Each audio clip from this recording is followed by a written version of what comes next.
अहनिस सहज सुभाय, दर्शन परसे आए गुरु कह। जन्म मरण दोह जा, एक अंकार सतगुरु, तेह प्रसाद सच हो। वाहिगुरु जी की फतेह। विघ्न विनाशन सोए,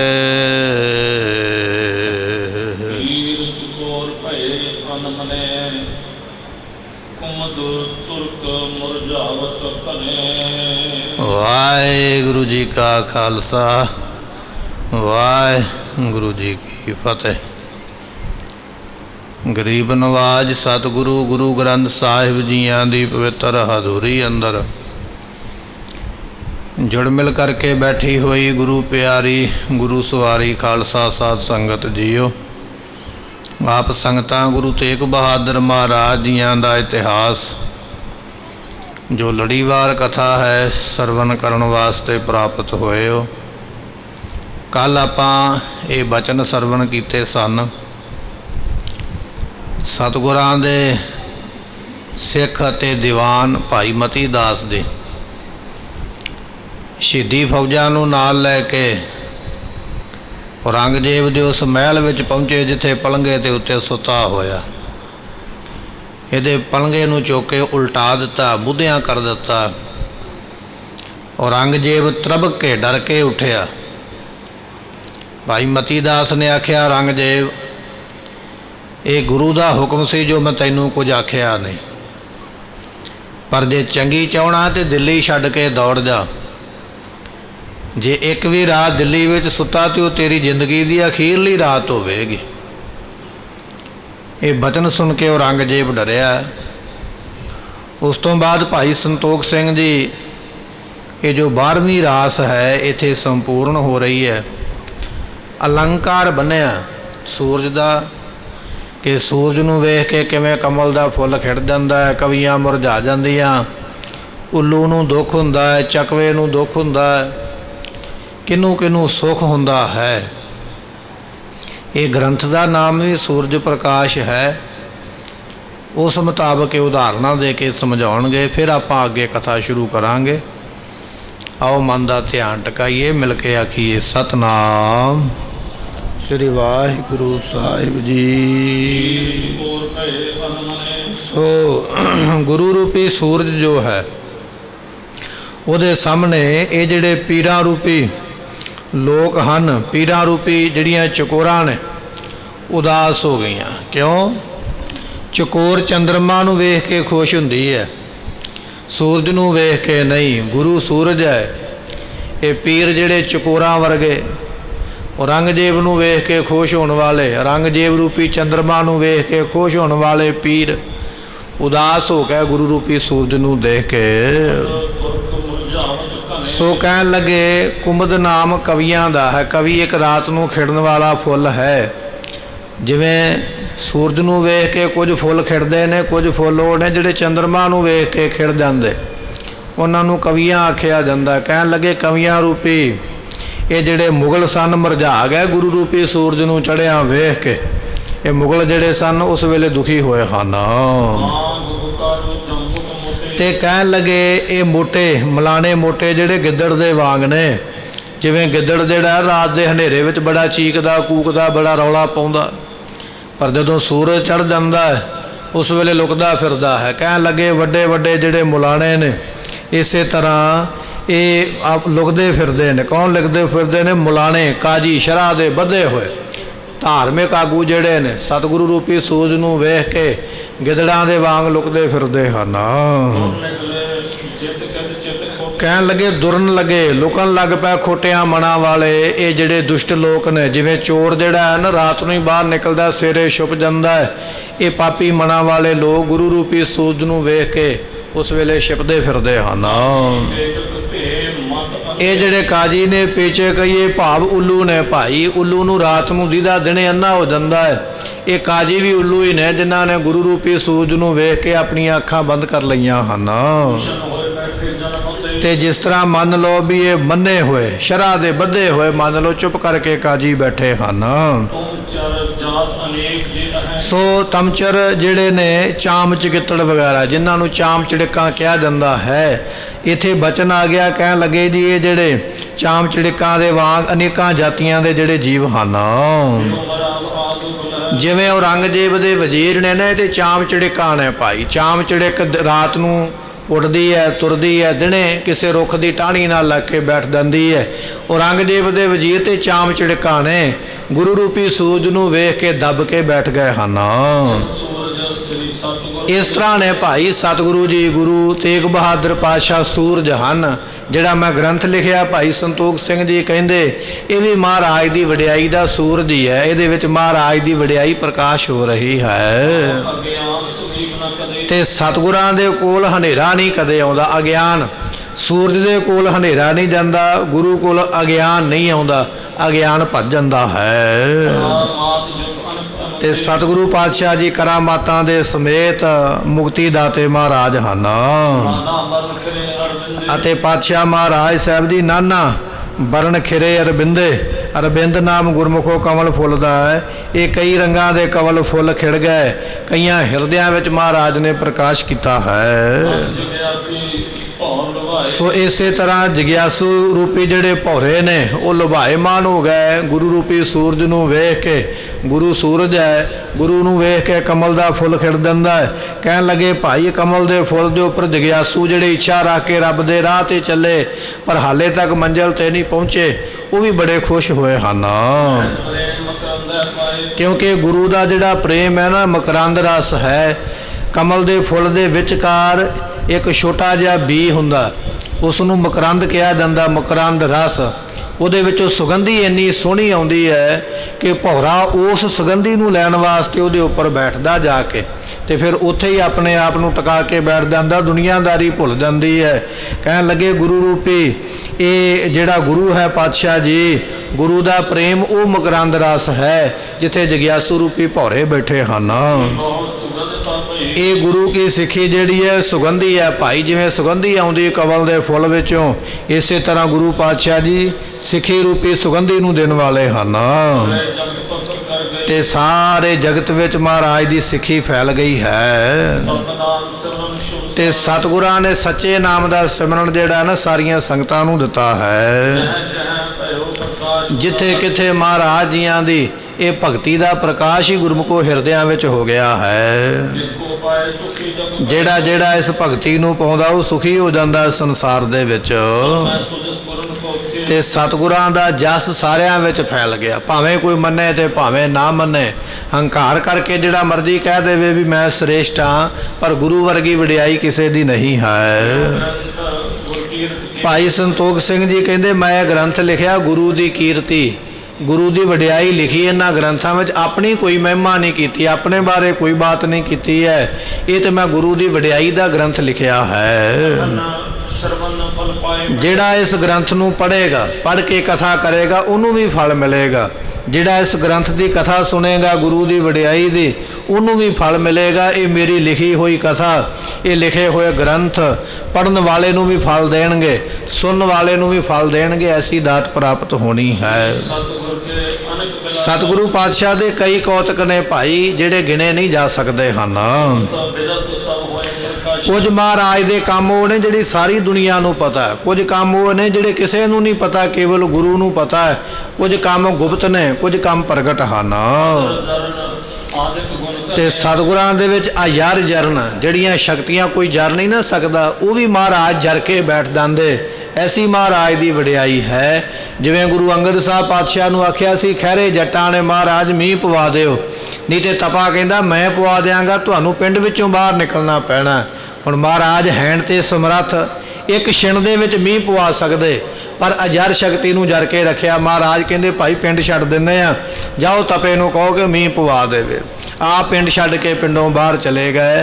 ਇਸ ਤਰ੍ਹਾਂ ਗੁਰੂ ਵਿੱਚ ਦਾਤਾਂ ਤੇ ਬੜੀਆਂ ਬੜੀਆਂ ਵੱਡੀਆਂ ਨੇ, ਪਰ ਮਹਾਰਾਜ ਜੀ ਅਜਰ ਸ਼ਕਤੀਆਂ ਨੂੰ ਜਰ ਕੇ ਰੱਖਦੇ, ਕਿਸੇ ਨੂੰ ਵਿਖਾਉਂਦੇ ਨਹੀਂ ਹਨ। ਤੇ ਸਤਿਗੁਰੂ ਪਾਤਸ਼ਾਹ ਜੀ ਜਾਣਦੇ ਸਾਰਾ ਕੁਝ ਹੀ ਹੁੰਦੇ ਨੇ, ਪਰ ਆਮ ਸੰਗਤ ਦੇ ਵਾਂਗ, ਆਮ ਸਿੱਖਾਂ ਦੇ ਵਾਂਗ, ਆਮ ਬੰਦੇ ਦੇ ਵਾਂਗ ਮਹਾਰਾਜ ਵਿਚਰਦੇ ਹਨ। ਸਤਿਗੁਰੂ ਪਾਤਸ਼ਾਹ ਮਹਾਰਾਜ ਜੀ ਸੁਣੇ ਅਸੁੱਤ, ਸੁੱਤ ਕੋ ਚਿਤ ਬਾਛੇ।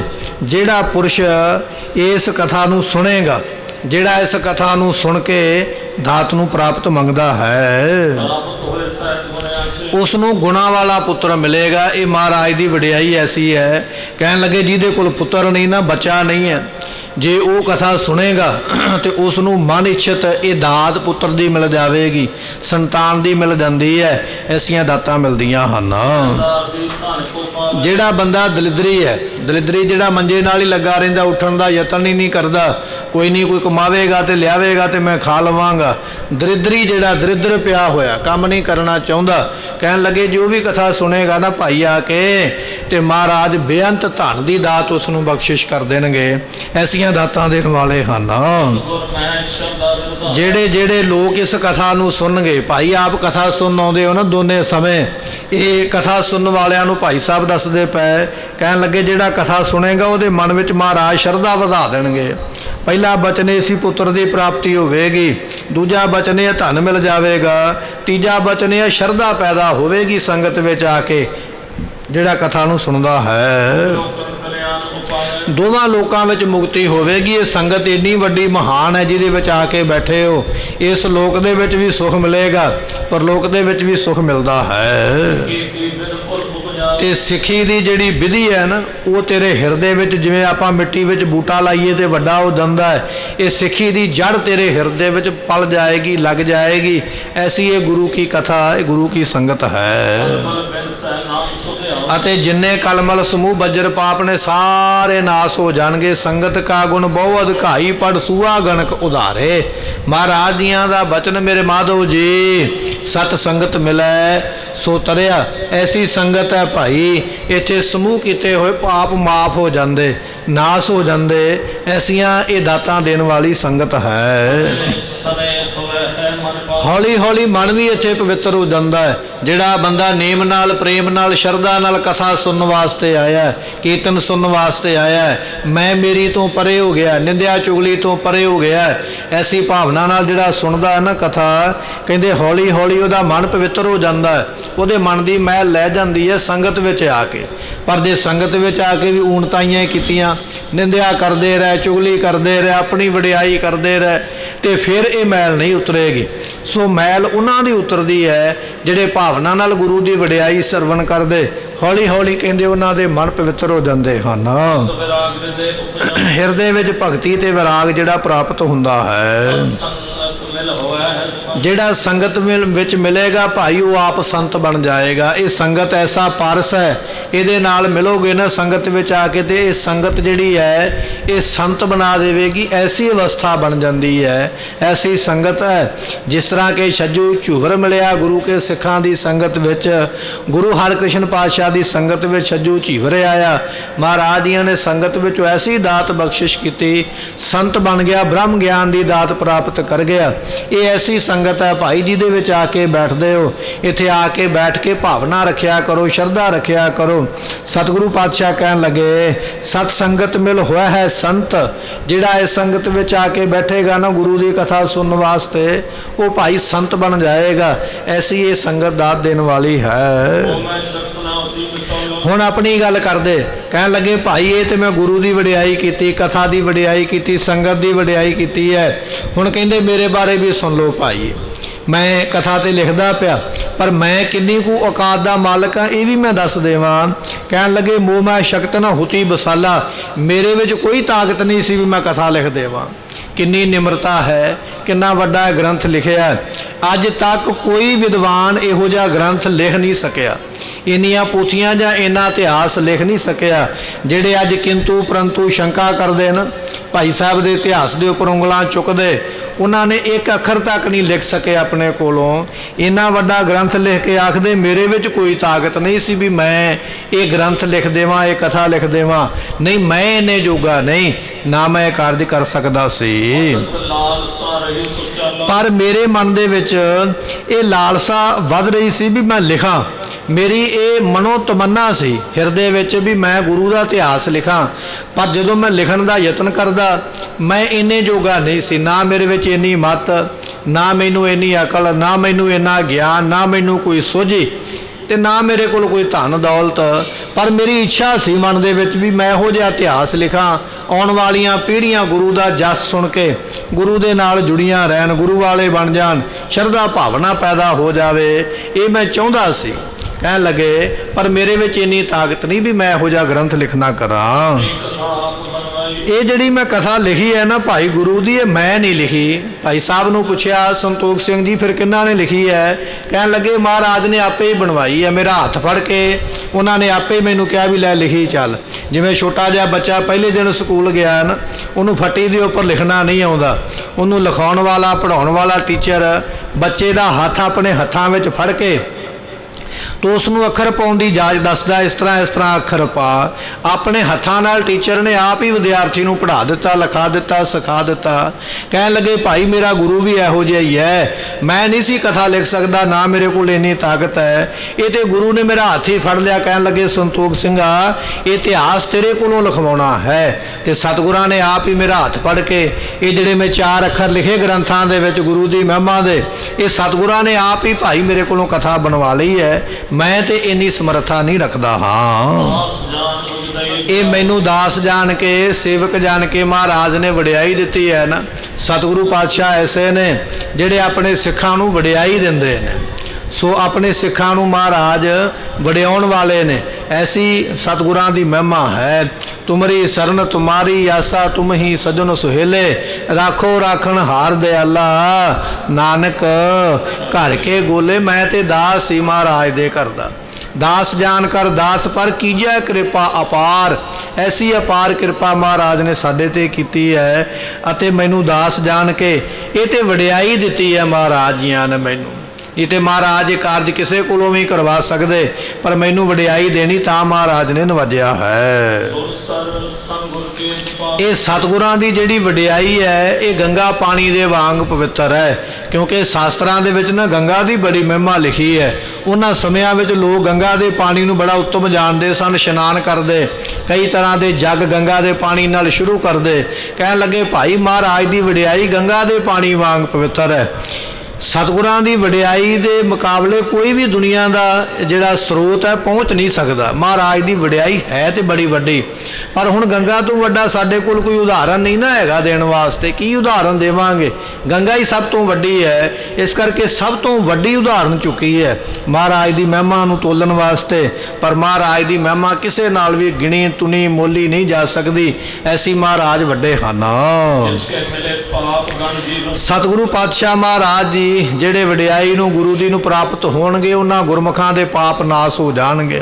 ਜਿਵੇਂ ਕਹਿੰਦੇ ਗੰਗਾ ਵਿੱਚ ਇਸ਼ਨਾਨ ਕਰੀਏ ਤੇ ਪਾਪ ਲੈ ਜਾਂਦੇ, ਗੁਰੂ ਦੀ ਵਡਿਆਈ ਦੇ ਵਿੱਚ ਜਿਹੜਾ ਇਸ਼ਨਾਨ ਕਰੇਗਾ ਨਾ ਆ ਕੇ ਗੁਰੂ ਦੇ ਬਚਨ ਸੁਣੇਗਾ ਉਹਦੇ ਸਮੂਹ ਪਾਪ ਉਤਰ ਜਾਂਦੇ ਹਨ। कुछ लोग निंदक ने, वेखो निंदिया तो अज हो रही है ना। लोग अज ग्रंथ उपर शंका करते, गुरु के इतिहास से शंका करते। उन्होंने समयां में किसी ने किया नहीं जो ग्रंथ लिखा, पर फिर भी उन्होंने आने वाले समय को पहला ही लिख दिता। ये होंदी है जिन्होंने प्राप्ति की है ना, उन्होंने आने वाले समय का पहला पता होंदा। भाई संतोख सिंह जी कहन लगे दुनिया में बड़े होणगे निंदक जिहड़े निंदिया करनगे गुरु की। समा आवेगा इहो जिहा निंदक पुरुष निंदिया करया करनगे। दूजा बचन आ गया मूर्ख लोग जिहड़े ने वो मूर्खता का जनाजा कढ़नगे, मूर्खताई की हद ही पार कर जाणगे। इहो जिहियां मूर्ख गल्लां करके वो दुनिया में दस्सिया करनगे। तीजा बचन आ गया मत्सर। मत्सर नाम गुरमुखो ईरखा का है। ईरखालू लोग ईरखा करने वास्ते गुरु नूं भी नहीं छड्डणगे, गुरु नूं भी विच लै आउणगे। ईरखा तो अपनी है पर गुरु का सहारा लै लैणगे अते ईरखा करनगे। इस तरह के कलयुग के लोग आने वाले समय में होने हन। कहन लगे वो लोग जिहड़े ने ना वो किस तरह के होणगे। राशब महक, महक नाम सो मझ दा ते राशब नाम गुरमुखो गधे दा है। गधे नूं सो राशब कहा जाता है। कहन लगे वो लोग किवें दे होणगे जिहड़े गुरु की निंदिया करनगे, ईरखा करनगे। वो होणगे जी गधे वर्गे, जिवें गधा दलतियां मारदा रहिंदा, मिट्टी विच लेटदा रहिंदा। इस तरह वो लोगों की बुद्धि जिहड़ी है गधे वर्गी होवेगी। अपनी गल मूँह कह के अपने मूँह दे विच अपने सिर दे विच आपे ही खे पाउणगे। इस तरह के लोग निंदक होणगे गधे वर्गे। ਉਹਨਾਂ ਦਾ ਜੀਵਨ ਹੋਵੇਗਾ ਮੱਝ ਵਰਗਾ। ਸੋ ਕਹਿਣ ਲੱਗੇ ਐਸੀ ਉਹਨਾਂ ਦੀ ਸੁਰਤੀ ਬਿਰਤੀ ਹੋਵੇਗੀ, ਮੋਟੇ ਦਿਮਾਗ ਦੇ ਮਾਲਕ ਹੋਣਗੇ, ਮੱਝ ਵਰਗੇ ਉਹਨਾਂ ਦੇ ਜਿਹੜੇ ਜੀਵਨ ਹੋਣਗੇ। ਅਗਲਾ ਬਚਨ ਵਰਤਿਆ ਕੋਲ ਸਮ। ਕੋਲ ਕੋਲ ਕਹਿੰਦੇ ਗੁਰਮੁਖੋ ਸੂਰ ਨੂੰ, ਜਿਵੇਂ ਸੂਰ ਗੰਦਗੀ ਵਿੱਚ ਮੂੰਹ ਪਾਉਂਦਾ, ਗੰਦਗੀ ਖਾਂਦਾ, ਗੰਦਗੀ ਵਿੱਚ ਰਹਿੰਦਾ ਹੈ, ਇਹੋ ਜਿਹੇ ਨਿੰਦਕ ਪੁਰਸ਼ ਗੰਦੇ ਲੋਕਾਂ ਵਿੱਚ ਹੀ ਰਹਿਣਗੇ, ਨਿੰਦਕਾਂ ਦੇ ਵਿੱਚ ਹੀ। ਨਿੰਦਿਆ ਹੀ ਚੰਗੀ ਲੱਗੇਗੀ, ਨਿੰਦਿਆ ਨੂੰ ਹੀ ਖਾਉਣਗੇ। ਆਉਣ ਵਾਲੇ ਸਮੇਂ ਵਿੱਚ ਇਸ ਤਰ੍ਹਾਂ ਦੇ ਮੂਰਖ ਹੋਣੇ ਹਨ। ਕਹਿਣ ਲੱਗੇ ਖੌਰੂ ਪਾਉਣਗੇ। ਆਪਾਂ ਆਮ ਹੀ ਇਹ ਬਚਨ ਵਰਤ ਲੈਂਦੇ ਨਾ, ਕੋਈ ਬਹੁਤਾ ਟੱਪੇ, ਬਹੁਤਾ ਰੌਲਾ ਪਾਵੇ, ਪੈਰ ਮਿੱਧੀ ਜਾਵੇ, ਟੱਪਦਾ ਫਿਰ ਉਹਨੂੰ ਆਖੀਦਾ ਵੀ ਤੂੰ ਕੀ ਖੌਰੂ ਪਾਇਆ। ਕਹਿਣ ਲੱਗੇ ਇਹੋ ਜਿਹੇ ਲੋਕ ਦੁਨੀਆ 'ਤੇ ਹੋਣਗੇ ਜਿਨ੍ਹਾਂ ਨੂੰ ਗੁਰੂ ਇਤਿਹਾਸ 'ਤੇ ਨਹੀਂ ਲਿਖਣਾ ਆਵੇਗਾ, ਨਹੀਂ ਸਮਝਣਾ ਆਵੇਗਾ, ਪਰ ਖੌਰੂ ਜ਼ਰੂਰ ਪਾਉਣਗੇ। ਟੱਪ ਟੱਪ ਕੇ ਛਾਲਾਂ ਮਾਰਨਗੇ, ਮੈਨੂੰ ਬੜਾ ਗਿਆਨ ਹੈ, ਮੈਨੂੰ ਬੜਾ ਸੋ ਇਤਿਹਾਸ ਬਾਰੇ ਜਾਣਕਾਰੀ ਹੈ, ਮੈਂ ਬੜਾ ਵੱਡਾ ਵਿਦਵਾਨ ਹਾਂ, ਮੈਨੂੰ ਬੜੀ ਸੂਝੀ ਹੈ। ਖੌਰੂ ਜ਼ਰੂਰ ਪਾਉਣਗੇ, ਟੱਪਣ ਦਾ ਯਤਨ ਤੇ ਕਰਨਗੇ, ਪਰ ਪ੍ਰਾਪਤੀ ਉਹਨਾਂ ਨੂੰ ਕੋਈ ਨਹੀਂ ਹੋਣੀ। ਖੌਰੂ ਪਾਏ ਕੋ ਬਚ ਕੋ ਭਖ ਹੈ। ਕੋ ਬਚ ਤੋਂ ਭਾਵ ਹੁੰਦਾ ਖੋਟਾ ਬਚਨ ਕਹਿਣਾ, ਮਾੜਾ ਬਚਨ। ਗੁਰੂ ਦੀ ਮਹਿਮਾ ਤੇ ਕੀ ਕਹਿਣੀ ਹੈ, ਸਗੋਂ ਗੁਰੂ ਦੇ ਪ੍ਰਤੀ ਮਾੜੇ ਸ਼ਬਦ ਵਰਤਿਆ ਕਰਨਗੇ। ਇਹੋ ਜਿਹੇ ਦੁਸ਼ਟ ਲੋਕ ਆਉਣ ਵਾਲੇ ਸਮੇਂ ਵਿੱਚ ਹੋਣਗੇ। ਇਹ ਭਾਈ ਸਾਹਿਬ ਜੀ ਕਹਿੰਦੇ ਮੈਂ ਪਹਿਲਾਂ ਹੀ ਲਿਖ ਦਿੱਤਾ ਹੈ, ਗ੍ਰੰਥ ਤੇ ਅਸੀਂ ਲਿਖਿਆ। ਹੁਣ ਆਪਾਂ ਇਹ ਬਚਨ ਬੜੇ ਕੀਮਤੀ ਸਰਵਣ ਕਰਦੇ ਪਏ। ਕਹਿਣ ਲੱਗੇ ਜਿਹੜੇ ਗੁਰੂ ਕੇ ਪ੍ਰੇਮੀ ਨੇਮੀ ਹੋਣਗੇ ਉਹ ਪੁੱਤਰ ਦੀ ਦਾਤ ਸੰਗਤ ਵਿੱਚੋਂ ਲੈਣਗੇ, ਉਹ ਸੰਗਤ ਵਿੱਚੋਂ ਧਨ ਦੀ ਦਾਤ ਪ੍ਰਾਪਤ ਕਰ ਲੈਣਗੇ, ਉਹਨਾਂ ਦੇ ਮਨ ਵਿੱਚ ਸ਼ਰਧਾ ਬਣ ਜਾਵੇਗੀ। ਦੋਵਾਂ ਲੋਕਾਂ ਦੇ ਵਿੱਚ ਉਹਨਾਂ ਨੂੰ ਵਡਿਆਈ ਮਿਲੇਗੀ, ਇੱਥੇ ਵੀ ਸੁੱਖ ਮਿਲੇਗਾ, ਪਰਲੋਕ ਦਾ ਵੀ ਸੁੱਖ ਮਿਲੇਗਾ। ਐਸੇ ਜਿਹੜੇ ਗੁਰਮੁਖ ਹੋਣਗੇ ਉਹਨਾਂ ਦੇ ਪਾਪ ਨਾਸ ਹੋ ਜਾਣਗੇ। ਐਸੇ ਜਿਹੜੇ ਗੁਰਮੁਖ ਹੋਣਗੇ ਉਹਨਾਂ ਦੇ ਹਿਰਦੇ ਵਿੱਚ ਸਿੱਖੀ ਦਾ ਬੀਜ ਲੱਗ ਜਾਏਗਾ। ਇਹ ਤੇ ਹੈ ਸੰਗਤ ਵਿੱਚ ਆਉਣ ਵਾਲਿਆਂ ਦੀ ਮਹਿਮਾ। ਹੁਣ ਅਗਲਾ ਬਚਨ ਕਰਦੇ ਕਹਿਣ ਲੱਗੇ ਭਾਈ ਦੁਨੀਆ ਤੇ ਸਾਰੇ ਇੱਕੋ ਜਿਹੇ ਨਹੀਂ, ਮੂਰਖ ਵੀ ਰੱਬ ਨੇ ਪੈਦਾ ਕੀਤੇ। ਮੂਰਖ ਹੋਣਗੇ ਗਧਿਆਂ ਵਰਗੇ, ਮੱਝਾਂ ਵਰਗੇ, ਸੂਰਾਂ ਵਰਗੇ। ਇੱਥੋਂ ਤੱਕ ਖੌਰੂ ਪਾਉਣਗੇ ਤੇ ਮਾੜੇ ਬਚਨ ਵੀ ਕਰਨਗੇ, ਨਿੰਦਿਆ ਕਰਨੀ, ਮਹਾਰਾਜ ਬਾਰੇ ਮਾੜਾ ਬੋਲਣਾ, ਟੀਕਾ ਟਿੱਪਣੀਆਂ ਕਰਨੀਆਂ। ਇਸ ਤਰ੍ਹਾਂ ਦੇ ਲੋਕ ਵੀ ਕਹਿੰਦੇ ਕਲਯੁਗ ਵਿੱਚ ਹੁੰਦੇ ਹਨ।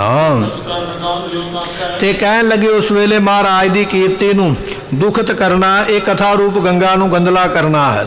ਹੁਣ ਗੰਗਾ ਦੇ ਪਾਣੀ ਤੇ ਬੜਾ ਪਵਿੱਤਰ ਹੈ ਨਾ, ਪਰ ਕਈ ਸ਼ਹਿਰਾਂ ਦੀ ਗੰਦਗੀ ਉਹਦੇ ਵਿੱਚ ਪੈਂਦੀ ਹੈ। ਪਵਿੱਤਰ ਪਾਣੀ ਨੂੰ ਲੋਕਾਂ ਦੀ ਮੈਲ ਨੇ, ਗੰਦਗੀ ਨੇ ਗੰਦਾ ਕਰ ਦਿੱਤਾ ਹੈ। ਕਹਿਣ ਲੱਗੇ ਗੁਰੂ ਦੀ ਵਡਿਆਈ ਹੈ ਤੇ ਬੜੀ ਪਵਿੱਤਰ ਭਾਈ, ਪਰ ਕੁਝ ਲੋਕ ਦੁਨੀਆ ਤੇ ਇਹੋ ਜਿਹੇ ਹੋਣਗੇ ਜਿਹੜੇ ਗੁਰੂ ਦੀ ਨਿੰਦਿਆ ਕਰ ਕਰਕੇ ਇਸ ਵਡਿਆਈ ਨੂੰ ਗੰਦਾ ਕਰਨ ਦਾ ਯਤਨ ਜ਼ਰੂਰ ਕਰਨਗੇ। ਪਰ ਇਹ ਮਹਾਰਾਜ ਦੀ ਵਡਿਆਈ ਉਹਨਾਂ ਕੋਲੋਂ ਗੰਦੀ ਤੇ ਨਹੀਂ ਹੋਣੀ, ਆਪ ਉਹ ਰੁੜ ਜਾਣਗੇ ਸੰਸਾਰ ਵਿੱਚ। ਐਸੀ ਉਹਨਾਂ ਦੀ ਹਾਲਤ ਹੋਣੀ ਹੈ। ਤੇ ਕਹਿਣ ਲੱਗੇ ਮੈਨੂੰ ਕੋਈ ਨਹੀਂ ਫਰਕ ਪੈਂਦਾ। ਭਾਈ ਸੰਤੋਖ ਸਿੰਘ ਜੀ ਕਹਿੰਦੇ ਇਸ ਤਰ੍ਹਾਂ ਦੇ ਖੋਟੀ ਮੱਤ ਵਾਲੇ ਜਿੰਨੀਆਂ ਮਰਜ਼ੀ ਝਖਾਂ ਮਾਰਦੇ ਰਹਿਣ, ਵੱਡੀਆਂ ਵੱਡੀਆਂ ਗਪੌੜਾਂ ਮਾਰਦੇ ਰਹਿਣ ਕਿ ਮੈਂ ਆਹ ਗੱਲ ਤੁਹਾਨੂੰ ਪੜ੍ਹ ਕੇ ਸੁਣਾਉਂਦਾ, ਮੈਂ ਆਹ ਗੱਲ ਤੁਹਾਨੂੰ ਦੱਸਦਾ, ਝਖਾਂ ਜਿੰਨੀਆਂ ਮਰਜ਼ੀ ਮਾਰ ਲੈਣ, ਪਰ ਮੇਰਾ ਕੁਝ ਵਿਗਾੜ ਨਹੀਂ ਸਕਦੇ, ਨਾ ਮੇਰੀ ਕਥਾ ਦਾ ਕੁਝ ਵਿਗਾੜ ਸਕਦੇ, ਕਿਉਂਕਿ ਕਥਾ ਮੈਂ ਨਹੀਂ ਲਿਖੀ ਹੈ। ਇਹ ਤੇ 10ਵੇਂ ਪਾਤਸ਼ਾਹ ਨੇ ਮੇਰਾ ਹੱਥ ਫੜ ਕੇ ਆਪ ਆਖਿਆ ਵੀ ਚਲੋ ਭਾਈ ਆ ਕਥਾ ਲਿਖੋ। ਜਿਹੜਾ ਕਾਰਜ ਗੁਰੂ ਨੇ ਕਰਵਾਇਆ ਹੈ ਉਹ ਕਾਰਜ ਨੂੰ ਫਿਰ ਕੋਈ ਵਿਗਾੜ ਨਹੀਂ ਸਕਦਾ, ਝਖਾਂ ਜਿੰਨੀਆਂ ਮਰਜ਼ੀ ਮਾਰੇ। ਵਿਦਵਾਨਾਂ ਨੇ ਬਚਨ ਲਿਖਿਆ, ਭਾਈ ਸੰਤੋਖ ਸਿੰਘ ਜੀਆਂ ਨੇ ਬੜੀ ਬੰਦਗੀ ਕੀਤੀ। ਵਾਹਿਗੁਰੂ ਮੰਤਰ ਦਾ ਜਾਪ ਕਰਨਾ, ਜਪਜੀ ਸਾਹਿਬ ਦੇ ਪਾਠ ਕਰਨੇ, ਸਿਮਰਨ ਵਿੱਚ ਬੈਠੇ ਰਹਿਣਾ। ਉਹਨਾਂ ਨੇ ਆਪਣੀ ਕਥਾ ਵਿੱਚ ਲਿਖਿਆ ਹੈ, ਕਹਿਣ ਲੱਗੇ ਇੱਕ ਵਾਰੀ 10ਵੇਂ ਪਾਤਸ਼ਾਹ ਮਹਾਰਾਜ ਦੇ ਦਰਸ਼ਨ ਹੋਏ। ਜਦੋਂ ਦਰਸ਼ਨ ਹੋਏ ਉਸ ਵੇਲੇ ਮਹਾਰਾਜ ਸਾਹਿਬ ਨੇ ਆਖਿਆ ਮੰਗੋ ਕੀ ਚਾਹੀਦਾ, ਤੁਹਾਡੀ ਅਸੀਂ ਸੇਵਾ ਤੋਂ ਬੰਦਗੀ ਤੋਂ ਖੁਸ਼ ਹੋ ਗਏ ਹਾਂ, ਮੰਗ ਲਓ ਜਿਹੜਾ ਪਦਾਰਥ ਮੰਗੋਗੇ ਝੱਟ ਮਿਲ ਜਾਏਗਾ। ਤੇ ਉਸ ਵੇਲੇ ਕਹਿਣ ਲੱਗੇ ਭਾਈ ਸੰਤੋਖ ਸਿੰਘ ਜੀਆਂ ਨੇ ਬੇਨਤੀ ਕੀਤੀ ਮਹਾਰਾਜ ਦੁਨੀਆ ਦਾ ਪਦਾਰਥ ਤੇ ਕੋਈ ਨਹੀਂ ਚਾਹੀਦਾ, ਜੇ ਆਪ ਜੀ ਤਰੁੱਠੇ ਹੋ ਇਹ ਦਾਤ ਦਿਓ ਵੀ 10 ਗੁਰੂਆਂ ਦੀ ਮੈਂ ਕਥਾ ਲਿਖਣੀ ਚਾਹੁੰਦਾ ਹਾਂ, ਮੈਨੂੰ ਅੱਖਰ ਲਿਖਣ ਦੀ ਸੋਝੀ ਦਿਓ, ਮੈਨੂੰ ਕਵਿਤਾ ਲਿਖਣ ਦਾ ਗਿਆਨ ਦੇ ਦਿਓ ਮਹਾਰਾਜ। ਮੈਂ 10 ਗੁਰੂਆਂ ਦਾ ਇਤਿਹਾਸ ਲਿਖ ਕੇ ਸੰਗਤ ਨੂੰ ਇਹ ਬਖਸ਼ਿਸ਼ ਕਰਨਾ ਚਾਹੁੰਦਾ, ਸੰਗਤ ਦੀ ਝੋਲੀ ਪਾਉਣੀ ਚਾਹੁੰਦਾ ਮਹਾਰਾਜ, ਮੈਂ ਵਡਿਆਈ ਲਿਖਣੀ ਚਾਹੁੰਦਾ, ਇਹ ਮੇਰੇ ਤੇ ਕਿਰਪਾ ਕਰੋ। ਕਹਿਣ ਲੱਗੇ ਜਦੋਂ ਇਹ ਬਚਨ ਸੁਣਿਆ ਉਸ ਵੇਲੇ 10ਵੇਂ ਪਾਤਸ਼ਾਹ ਮਹਾਰਾਜ ਜੀਆਂ ਨੇ ਬਚਨ ਆਖਿਆ।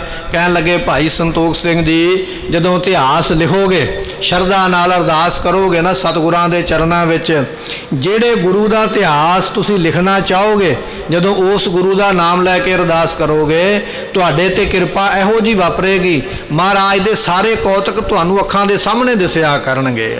ऐसी वडियाई, ये ऐसी दात तुहानू मिलेगी। ਜਿਹੜੇ ਜਿਹੜੇ कौतक असीं 10 ਸਰੂਪਾਂ ਵਿੱਚ ਕੀਤੇ ਉਹ ਤੁਹਾਨੂੰ ਸਾਹਮਣੇ ਅੱਖੀਂ ਦਿਸਿਆ ਕਰਨਗੇ ਔਰ ਤੁਹਾਨੂੰ ਇਹੋ ਜਿਹੀ ਮੱਤ ਸਮੱਤ ਸਤਿਗੁਰੂ ਬਖਸ਼ਿਸ਼ ਕਰਨਗੇ। ਤੁਸੀਂ ਉਹਨਾਂ ਕੀਤੇ ਹੋਏ ਕੌਤਕਾਂ ਨੂੰ ਫਿਰ ਅੱਖਰਾਂ ਵਿੱਚ ਲਿਖ ਕੇ ਇਤਿਹਾਸ ਲਿਖੋਗੇ। ਇਹ ਬਚਨ 10ਵੇਂ ਪਾਤਸ਼ਾਹ ਮਹਾਰਾਜ ਜੀਆਂ ਨੇ ਬਖਸ਼ਿਸ਼ ਕੀਤੇ। ਇੱਥੇ ਭਾਈ ਸੰਤੋਖ ਸਿੰਘ ਜੀ ਕਹਿੰਦੇ ਇਹ ਜਿਹੜੀ ਕਥਾ ਲਿਖੀ ਹੈ ਭਾਈ 10ਵੇਂ ਪਾਤਸ਼ਾਹ ਨੇ ਆਪ ਲਿਖਵਾਈ ਹੈ। ਕੋਈ ਜਿੰਨੀਆਂ ਮਰਜ਼ੀ ਝਖਾਂ ਮਾਰੀ ਜਾਵੇ, ਨਿੰਦਿਆ ਵਾਲੇ ਬਚਨ ਕਰੀ ਜਾਵੇ, ਕਹਿਣ ਲੱਗੇ ਝਖਾਂ ਵਾਲਿਆਂ ਦੀਆਂ ਝਖਾਂ ਹੀ ਰਹਿ ਜਾਣੀਆਂ, ਪ੍ਰਾਪਤ ਕੁਝ ਨਹੀਂ ਹੋਣਾ ਅਤੇ ਨਾ ਹੀ ਇਸ ਇਤਿਹਾਸ ਦਾ ਕੋਈ ਕੁਝ ਵਿਗਾੜ ਸਕਦਾ ਹੈ। ਐਸੀ ਮਹਿਮਾ ਦਾ ਇਤਿਹਾਸ ਲਿਖਿਆ ਹੈ। ਕਹਿਣ ਲੱਗੇ ਵੀ ਇਸੇ ਤਰ੍ਹਾਂ ਪਰ ਅੰਤ ਰਸ ਵਾਲੀ ਇਹ ਕਥਾ ਵਿਗੜੇਗੀ ਨਹੀਂ। ਯਤਨ ਕੋਈ ਜਿੰਨਾ ਮਰਜ਼ੀ ਕਰੇ। ਅੱਜ ਤੁਸੀਂ ਸੋਸ਼ਲ ਮੀਡੀਆ 'ਤੇ ਜਾਓ ਨਾ ਤੇ ਕੁਝ ਲੋਕ ਬੜੇ ਇਸ ਗ੍ਰੰਥ ਦਾ ਭੰਡੀ ਪ੍ਰਚਾਰ ਕਰਨ ਵਾਸਤੇ ਲੱਗੇ ਹੋਏ। ਇਸ ਕਥਾ ਵਿੱਚ ਉਹ ਗਲਤ ਲਿਖਿਆ, ਛੋਟੇ ਛੋਟੇ ਸਕਰੀਨ ਸ਼ਾਟ ਲੈ ਲੈ ਕੇ ਉਹ ਪਾਏ ਜਾਂਦੇ। ਆਹ ਵੇਖੋ ਕੀ ਲਿਖ ਦਿੱਤਾ ਹੈ, ਇਹਦੇ ਵਿੱਚ ਬ੍ਰਾਹਮਣਾਂ ਦੀਆਂ ਗੱਲਾਂ ਲਿਖ ਦਿੱਤੀਆਂ, ਮੁਸਲਮਾਨਾਂ ਦੀਆਂ ਕਥਾ ਲਿਖ ਦਿੱਤੀਆਂ, ਗੱਲਾਂ ਲਿਖ ਦਿੱਤੀਆਂ। ਇਹ ਤੇ ਗੁਰੂ ਨੂੰ ਫਲਾਣਾ ਬਣਾ ਦਿੱਤਾ, ਢਿਮਕੜਾ ਬਣਾ ਦਿੱਤਾ, ਫਲਾਣੇ ਦੀ ਪੂਜਾ ਕਰਦਾ ਵਿਖਾ ਦਿੱਤਾ। ਬੜਾ ਕੁਝ ਨਿੰਦਕ ਲੋਕ ਕਰਦੇ ਪਏ, ਬੜਾ ਭੰਡੀ ਪ੍ਰਚਾਰ ਹੋ ਰਿਹਾ। ਸਿੱਧੀ ਗੱਲ ਏਡੇ ਵੱਡੇ ਗ੍ਰੰਥ ਵਿੱਚੋਂ ਇੱਕ ਨਹੀਂ ਦੱਸੀ ਹੈ, ਪਰ ਜਿਹੜੀ ਗਲਤ ਗੱਲ ਹੈ ਉਹਨੂੰ ਬੜਾ ਪ੍ਰਚਾਰਿਆ, ਜ਼ੋਰ ਲਾ ਲਾ ਕੇ ਯਤਨ ਤੇ ਕੀਤਾ, ਪਰ ਕੋਈ ਪ੍ਰਾਪਤੀ ਨਹੀਂ ਹੋਈ। ਖਾਲੀ ਉਸੇ ਤਰ੍ਹਾਂ ਹੀ ਅੱਗੇ ਪਿੱਛੇ ਵੱਜਦੇ ਫਿਰਦੇ। ਕਹਿਣ ਲੱਗੇ ਇਹ ਕਥਾ ਭਾਈ ਬੜੇ ਰਸ ਵਾਲੀ ਹੈ ਗੁਰਮੁਖੋ, ਇਹਨੂੰ ਕਥਾ ਕਰਨ ਨੂੰ ਪਹਿਲਾਂ ਸਿੱਖਣਾ ਪੈਂਦਾ। ਅੱਜ ਸਾਡੇ ਵਿੱਚ ਬੜੀ ਵੱਡੀ ਇੱਕ ਘਾਟ ਇਹ ਪੈਦਾ ਹੋ ਗਈ ਹੈ, ਹਰੇਕ ਗ੍ਰੰਥ ਨੂੰ ਅੱਜ ਉਸਤਾਦ ਕੋਲ ਬੈਠ ਕੇ ਕੋਈ ਨਹੀਂ ਸਿੱਖਣਾ ਚਾਹੁੰਦਾ, ਕਿਉਂਕਿ ਉੱਥੇ ਸਮਾਂ ਲੱਗਦਾ। ਸਮਾਂ ਕੌਣ ਲਾਵੇ? ਹਰੇਕ ਗ੍ਰੰਥ ਦਾ ਟੀਕਾ ਲਿਆਂਦਾ ਜਾਂਦਾ, ਉੱਤੇ ਪੰਕਤੀ ਲਿਖੀ ਹੈ, ਥੱਲੇ ਉਹਦੇ ਅਰਥ ਲਿਖ ਦਿੱਤੇ ਨੇ। ਨਾ ਬੈਠ ਕੇ ਸਿੱਖਣਾ ਪਵੇ, ਨਾ ਗਿਆਨ ਲੈਣਾ ਪਵੇ, ਨਾ ਉਹਦੀ ਕਮਾਈ ਕਰਨੀ ਪਵੇ, ਤੇ ਫਿਰ ਜੋ ਟੀਕੇ ਵਿੱਚ ਲਿਖਿਆ ਉਹ ਸੁਣਾ ਕੇ ਆਖਣਾ ਵੀ ਮੇਰੀ ਕੀ ਗਲਤੀ, ਇਹਦੇ ਵਿੱਚ ਆਹ ਕੁਝ ਲਿਖਿਆ ਹੋਇਆ। ਜਿੰਨਾ ਚਿਰ ਅਸੀਂ ਗ੍ਰੰਥ ਬੈਠ ਕੇ ਕਿਸੇ ਉਸਤਾਦ ਕੋਲੋਂ ਨਹੀਂ ਨਾ ਪੜ੍ਹਦੇ, ਉਹਨਾਂ ਚਿਰ ਗੁੱਝੀਆਂ ਰਮਝਾਂ ਨਹੀਂ ਪਤਾ ਲੱਗਦੀਆਂ। ਟੀਕੇ ਨੇ ਤੇ ਅਰਥ ਦੱਸਣੇ ਨੇ, ਪਰ ਜਿਹੜਾ ਵਿੱਚ ਉਹਦੇ ਲੁਕਿਆ ਹੋਇਆ ਬਚਨ ਹੈ ਉਹ ਕਿਵੇਂ ਪਤਾ ਲੱਗੇਗਾ? ਉਹ ਤੇ ਉਸਤਾਦ ਹੀ ਦੱਸ ਸਕਦਾ ਨਾ ਵੀ ਭਾਈ ਇਹਦਾ ਮਤਲਬ ਆਹ ਬਣਦਾ ਹੈ।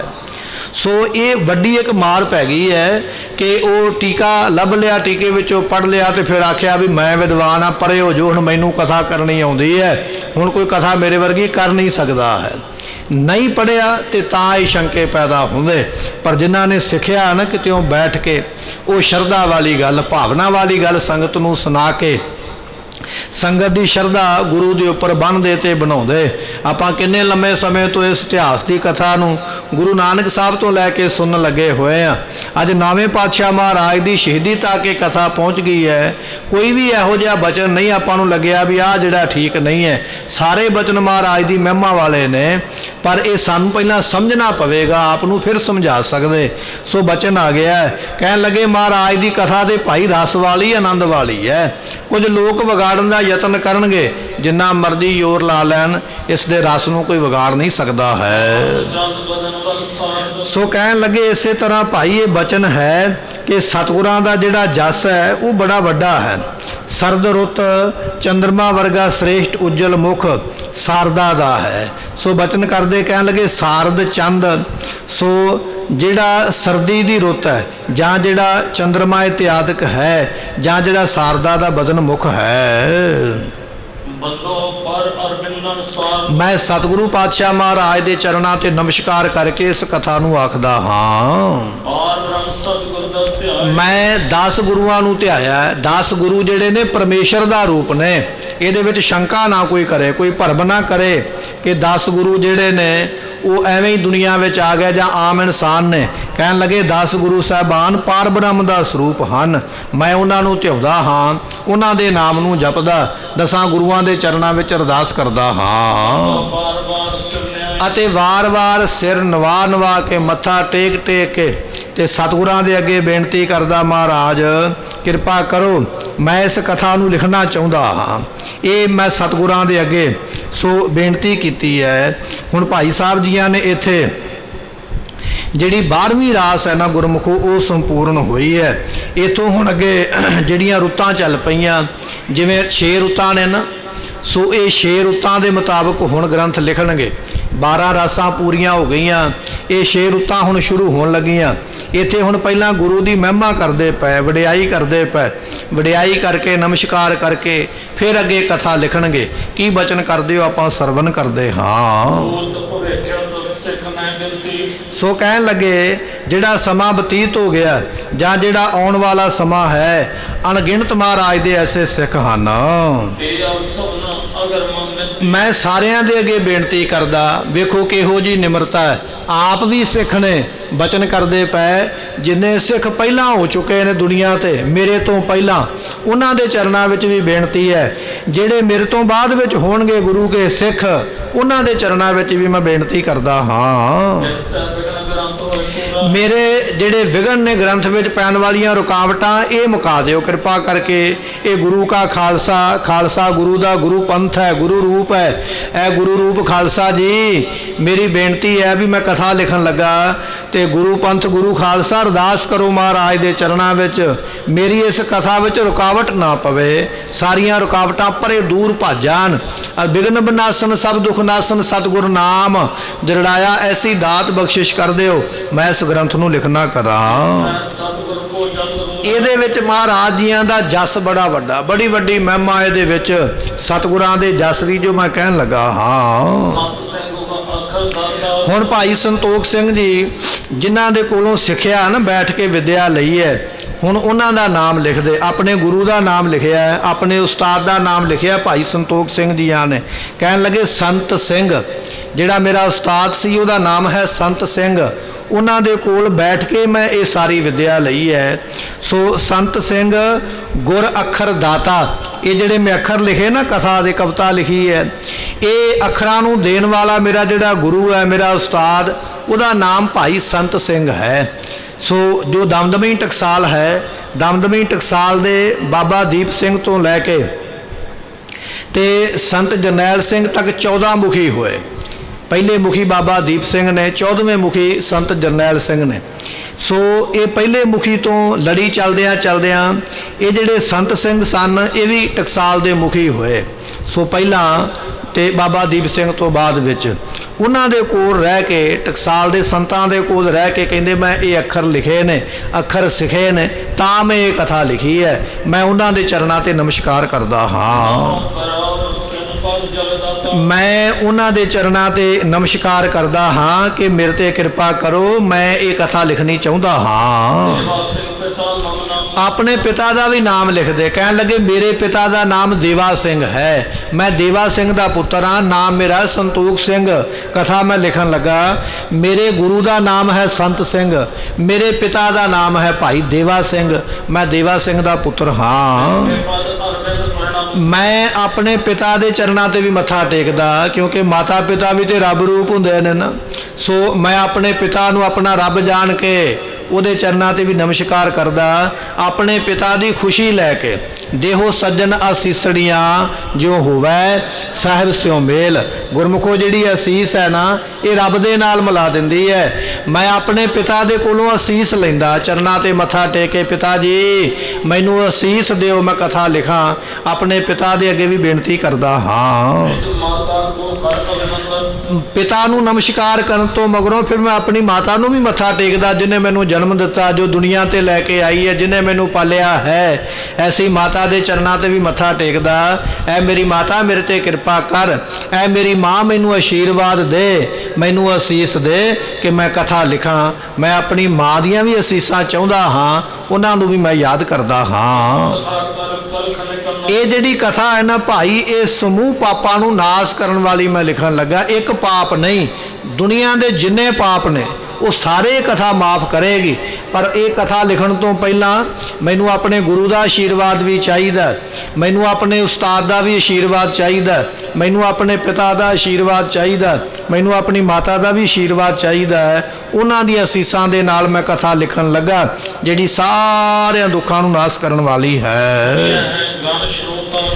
ਇਸ ਕਰਕੇ ਹੇ ਸਰੋਤਿਓ, ਸਾਵਧਾਨ ਹੋ ਜਾਵੋ ਭਾਈ, ਸਾਵਧਾਨ ਹੋ ਕੇ ਇਸ ਕਥਾ ਨੂੰ ਸੁਣੋ ਜੋ ਅਸੀਂ ਤੁਹਾਨੂੰ ਸੁਣਾਉਣ ਲੱਗੇ ਹਾਂ।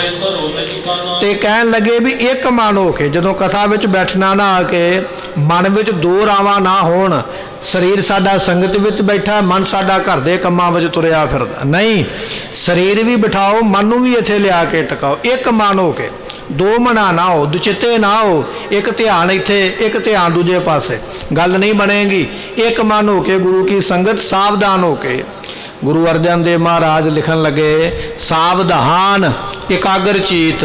ਇਹ ਬਚਨ ਮਹਾਰਾਜ ਨੇ ਵੀ ਲਿਖਿਆ। ਇਕਾਗਰ ਮਨ ਹੋ ਕੇ, ਸਾਵਧਾਨ ਹੋ ਕੇ ਸੰਗਤ ਵਿੱਚ ਬੈਠ ਅਤੇ ਗੁਰੂ ਦੀ ਬਾਣੀ ਸੁਣ। ਕਹਿਣ ਲੱਗੇ, ਭਾਈ ਇਸ ਇਤਿਹਾਸ ਨੂੰ ਜਿਹੜਾ ਸਮੂਹ ਪਾਪਾਂ ਨੂੰ ਨਾਸ਼ ਕਰਨ ਵਾਲਾ ਹੈ, ਇੱਕ ਮਨ ਹੋ ਕੇ ਸੁਣਨਾ ਕਰੋ। ਸੋ ਮਹਿਮਾ ਕਹਿ ਲੈ ਕਹੇ ਸੁਣਾਵੋ। ਮੈਂ ਗੁਰੂ ਦੀ ਮਹਿਮਾ ਕਿੱਥੋਂ ਕੁ ਤੱਕ ਸੁਣਾਵਾਂ? ਮੇਰੇ ਵਿੱਚ ਇੰਨੀ ਤਾਕਤ ਕੋਈ ਨਹੀਂ। ਗੁਰੂ ਦੀ ਮਹਿਮਾ ਬੜੀ ਵੱਡੀ ਹੈ, ਮੇਰੇ ਵਿੱਚ ਉਨੀ ਮਤ ਨਹੀਂ ਹੈ। ਸਤਿਗੁਰਾਂ ਨੇ ਬਚਨ ਲਿਖਿਆ ਗੁਰਬਾਣੀ ਦੇ ਵਿੱਚ। ਮਹਾਰਾਜ ਜੀ ਕਹਿਣ ਲੱਗੇ, ਸਾਤ ਸਮੁੰਦਾ ਮਸ ਕਰੋ, ਕਰਮ ਕਰੋ ਬਨ ਰਾਏ, ਬਸਦਾ ਕਾਗਦ ਜਾਓ ਕਰੋ, ਹਰ ਜਸ ਲਿਖਣ ਨਾ ਜਾਏ। ਇਹ ਦਵਾਤ ਵਿੱਚ ਸ਼ਾਹੀ ਪਾ ਲੈਣੀ, ਕਿੰਨੀ ਕੋਈ ਸ਼ਾਹੀ ਹੈ। ਮੈਂ ਤੇ ਸੱਤਾਂ ਸਮੁੰਦਰਾਂ ਦੇ ਪਾਣੀ ਦੀ ਸ਼ਾਹੀ ਬਣਾ ਦਿਆਂ। ਜਿੰਨੇ ਦੁਨੀਆ ਤੇ ਰੁੱਖ ਉੱਗੇ ਨੇ ਸਾਰਿਆਂ ਦੀਆਂ ਕਲਮਾਂ ਬਣਾ ਲਵਾਂ। ਜਿੰਨੀ ਧਰਤੀ ਹੈ ਇਹ ਸਾਰੀ ਨੂੰ ਕਾਪੀ ਬਣਾ ਲਵਾਂ, ਇਹਦੇ ਉੱਪਰ ਮਹਾਰਾਜ ਦਾ ਜਸ ਲਿਖਾਂ। ਕਹਿਣ ਲੱਗੇ, ਧਰਤੀ ਮੁੱਕ ਜਾਏਗੀ, ਰੁੱਖਾਂ ਦੀਆਂ ਕਲਮਾਂ ਮੁੱਕ ਜਾਣਗੀਆਂ, ਸੱਤਾਂ ਸਮੁੰਦਰਾਂ ਦਾ ਪਾਣੀ ਮੁੱਕ ਜਾਣਾ ਹੈ, ਪਰ ਪਰਮਾਤਮਾ ਦੀ ਵਡਿਆਈ ਨਹੀਂ ਮੁੱਕਣੀ। ਇੰਨੀ ਬੇਅੰਤ ਹੈ ਜਿਹੜੀ ਕਿ ਅਸਲ ਨਹੀਂ ਕੀਤੀ ਜਾਂਦੀ ਹੈ। ਪੜੋ। ਤੇ ਸਤਿਗੁਰਾਂ ਦਾ ਜਸ ਇਹਦੇ ਵਿੱਚ ਬੜਾ ਸੋਹਣਾ ਹੈ। ਮੈਂ ਬੜੀ ਰੁਚੀ ਦੇ ਨਾਲ, ਭਾਵਨਾ ਦੇ ਨਾਲ ਮਹਾਰਾਜ ਦਾ ਜਸ ਇੱਥੇ ਲਿਖਦਾ ਪਿਆ। ਤੇ ਸਤਿਗੁਰਾਂ ਦੇ ਪ੍ਰਤੀ ਸ਼ਰਧਾ ਜਿਹੜੀ ਹੈ ਨਾ, ਤੁਹਾਡੇ ਹਿਰਦੇ ਵਿੱਚ ਬਣਾਉਣ ਦਾ ਯਤਨ ਕਰਾਂਗਾ ਵੀ ਜਿਹੜਾ ਵੀ ਇਹ ਕਥਾ ਸੁਣੇ ਉਹਦੇ ਮਨ ਵਿੱਚ ਸ਼ਰਧਾ ਪੈਦਾ ਹੋਣਾ ਕਰੇ। ਜਿਹੜਾ ਵੀ ਸਿੱਖ ਇਹ ਕਥਾ ਸੁਣੇਗਾ ਉਹਦੇ ਮਨ ਵਿੱਚ ਭੁਗਤੀ ਕਈਏ ਪਦਾਰਥ ਮਿਲ ਜਾਣਗੇ, ਮੁਕਤੀ ਮਿਲ ਜਾਵੇਗੀ। ਗੁਰਮੁਖੋ ਦੋ ਪਦਾਰਥ ਮਿਲਦੇ, ਦੁਨੀਆ ਦੀਆਂ ਵਸਤੂਆਂ ਵੀ ਮਿਲ ਜਾਣਗੀਆਂ ਤੇ ਮੁਕਤੀ ਵੀ ਮਿਲ ਜਾਏਗੀ। ਇਹ ਕਥਾ ਇਹੋ ਜਿਹੀ ਹੈ, ਜੇ ਤੁਹਾਡੇ ਮਨ ਵਿੱਚ ਕੋਈ ਇਹ ਭਾਵਨਾ ਕਿ ਮੈਨੂੰ ਆਹ ਵਸਤੂ ਮਿਲੇ, ਨੇਮ ਨਾਲ, ਪ੍ਰੇਮ ਨਾਲ, ਸ਼ਰਧਾ ਨਾਲ ਕਥਾ ਸੁਣੋ, ਮਿਲੇਗੀ। ਤੇ ਜੇ ਮਨ ਵਿੱਚ ਇਹ ਆ ਗਿਆ ਨਾ ਵੀ ਮਹਾਰਾਜ ਬਹੁਤ ਕੁਝ ਕਮਾ ਲਿਆ, ਬਹੁਤ ਕੁਝ ਖਾ ਲਿਆ, ਹੰਢਾ ਲਿਆ, ਹੁਣ ਮੈਨੂੰ ਜਨਮਾਂ ਵਿੱਚ ਨਾ ਪਾਇਓ, ਮੁਕਤ ਕਰ ਦਿਓ, ਜੇ ਭਾਵਨਾ ਰੱਖ ਕੇ ਕਥਾ ਸੁਣੋਗੇ ਤੇ ਇਥੋਂ ਮੁਕਤੀ ਵੀ ਮਿਲ ਜਾਏਗੀ। ਐਸੀ ਮਹਾਰਾਜ ਦੀ ਕਥਾ ਹੈ। ਇਹ ਜਿਹੜੀ ਗੁਰੂ ਕੀ ਕਥਾ ਭਾਈ, ਇਹ ਸਾਰੀਆਂ ਮਨ ਦੀਆਂ ਕਾਮਨਾਵਾਂ, ਕੋਈ ਇਹੋ ਜਿਹਾ ਪਦਾਰਥ ਨਹੀਂ ਮਿਲੇਗਾ, ਸਾਰੇ ਪਦਾਰਥਾਂ ਨੂੰ ਦੇਣ ਵਾਲੀ ਹੈ। ਅਨੇਕਾਂ ਜਨਮਾਂ ਦੇ ਪਾਪ ਨਾਸ ਹੋ ਜਾਣਗੇ। ਪਾਪ ਅਸੀਂ ਇੱਕ ਜਨਮ ਵਿੱਚ ਨਹੀਂ ਕੀਤੇ, ਪਾਪ ਕਈ ਜਨਮਾਂ ਵਿੱਚ ਕੀਤੇ ਨੇ, ਪਰ ਬਖਸ਼ਾਏ ਕੱਲੇ ਮਨੁੱਖਾ ਜਨਮ ਵਿੱਚ ਜਾਣੇ ਨੇ। ਇਹ ਗੱਲ ਪੱਲੇ ਬੰਨ੍ਹ ਲਈ ਹੈ। ਪਾਪ ਬਖਸ਼ੇ ਜਾਣਗੇ ਕੱਲੇ ਮਨੁੱਖਾ ਜਨਮ ਦੇ ਵਿੱਚ, ਬੰਦਗੀ ਕਰਕੇ, ਤਰਲਾ ਕਰਕੇ, ਨਾਮ ਜਪ ਕੇ, ਸੇਵਾ ਕਰਕੇ। ਪਰ ਪਾਪ ਉਹ ਕੀਤੇ ਕਈ ਜਨਮ ਨੇ, ਪਤਾ ਨਹੀਂ ਕਿੰਨੇ ਜਨਮਾਂ ਦੇ।